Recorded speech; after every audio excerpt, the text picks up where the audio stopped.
Bonsoir et bienvenue à toutes et à tous dans cette troisième rencontre Jump Academy. Jésus utilise mon potentiel. Après avoir abordé en octobre dernier le thème de l'évangélisation relationnelle avec Samuel, en novembre, celui de missionnaire 2.0 avec David, ce soir, nous parlons du témoignage personnel. Oui, une question souvent posée par jeunes et adultes. Comment témoigner? Ou encore, comment partager son expérience de rencontre avec le Seigneur? Tout d'abord, quel sens donner au verbe témoigner? Assurément, des milliers de réponses vous viennent à l'esprit.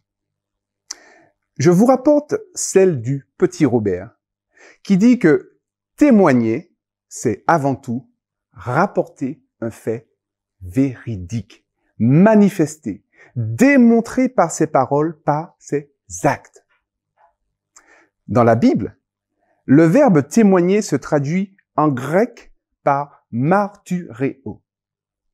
Il signifie être témoin ou encore rendre témoignage, attester. C'est à partir de ce verbe qu'est né le terme martyr. Ainsi, le martyr est une personne qui témoigne. C'est avant tout ça. Ce n'est pas une personne en souffrance. Il est vrai que le Nouveau Testament parle de témoin comme de quelqu'un qui souffre pour le Christ. Mais en réalité, cela revient surtout à dire que le témoin est une personne qui sert le Seigneur de tout son être. Pour aller plus loin, nous trouvons très explicites ces paroles de l'apôtre Jean, tirées de 1 Jean 1, verset 3. Ce que nous avons vu, ce que nous avons entendu, nous vous l'annonçons à vous aussi, afin que vous aussi, vous soyez en communion avec nous. Or, notre communion est avec le Père et avec son Fils, Jésus-Christ. Donc, témoigner, c'est rendre fidèlement et sincèrement compte de ce qu'on vit avec Jésus en tant que disciple. Ah, j'ai dit quoi? J'ai dit disciple. En fait, le témoin, c'est qui encore? Le témoin est une personne qui a vécu une rencontre avec Jésus-Christ et qui s'engage à en parler. C'est une personne, un enfant, une femme, un homme qui met en lien, en relation avec Dieu. Une personne qui facilite, favorise le passage vers Dieu. Son rôle est aussi essentiel que celui des coureurs de relais. Vous voyez, il est un acteur qui transmet quelque chose de plus grand que lui. Quelque chose qui ne lui appartient pas, mais qui l'a touché, l'a transformé. Quelque chose qui désormais fait corps avec lui. C'est-à-dire la bonne nouvelle du salut en Jésus-Christ. Nous pouvons donc dire avec certitude que le témoignage est un acte posé par quelqu'un qui atteste avoir vu, entendu quelque chose qu'il transmet. Cette personne, témoin, est donc responsable de ses propos, afin qu'il partage ce qu'il donne, ce qui fait sens à sa vie. Ce témoin ou encore ce disciple va naturellement interpeller, sensibiliser, toucher son prochain, son interlocuteur par l'Esprit Saint agissant en lui. À ce niveau de réflexion se pose sans doute la question suivante. Oui, mais comment devenir ce témoin de Jésus? Conscient de son rôle et de ses limites, le disciple se réfugie en Jésus, son maître. Il se sait protégé et guidé par lui. Il est l'apprenti de Jésus. À ce sujet, je vous renvoie au livre de Peter Ronfeld, Suivre Jésus. Le disciple témoin trouve dans la Bible un chemin de croissance et d'épanouissement.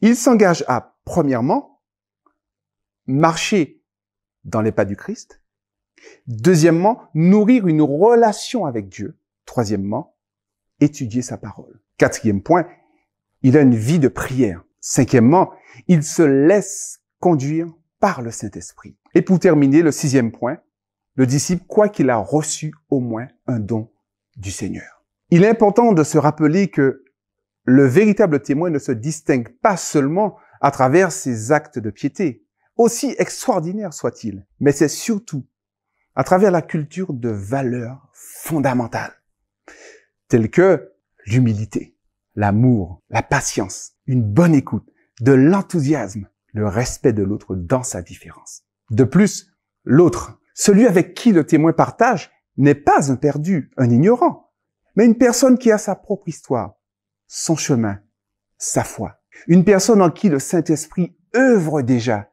bien avant notre rencontre avec elle.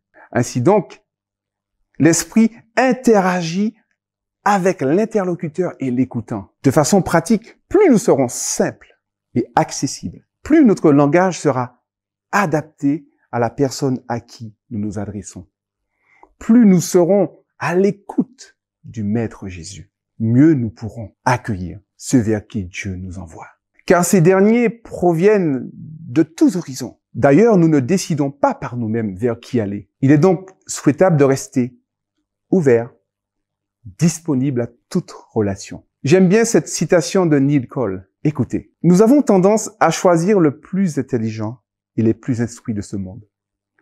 Nous croyons que ce sont notre éducation et nos théories philosophiques qui conduiront les gens à Jésus. En fait, le témoignage d'une vie changée est notre arme la plus persuasive et la plus efficace. Quiconque suit Jésus détient cette arme puissante. Elle appartient à n'importe qui, ou plutôt à chacun de nous. De plus, le disciple ne doit jamais oublier que le modèle par excellence reste Jésus. Écoutez encore une superbe citation bien connue. La méthode de Christ pour sauver les âmes est la seule qui réussisse. Il se mêlait aux hommes pour leur faire du bien, leur témoignant sa sympathie, les soulageant et gagnant leur confiance. Puis il leur disait « Suivez-moi ». Nous trouvons cette citation dans le ministère de la guérison à la page 118. En clair, il s'agit de démontrer la beauté de l'Évangile, démontrer sa véracité encore aujourd'hui, par sa vie, ses actes, beaucoup plus que par ses paroles. Tout simplement, permettre à nos contemporains de rencontrer Jésus. Ainsi, de façon structurée, nous pourrions, par exemple, composer ainsi notre témoignage en 4 parties. Dire ce qui était ma vie avant de rencontrer Jésus. Deuxièmement, le moment où j'ai pris conscience que j'avais besoin de lui. Le moment de la rencontre avec Jésus. C'est ici que doit porter notre insistance.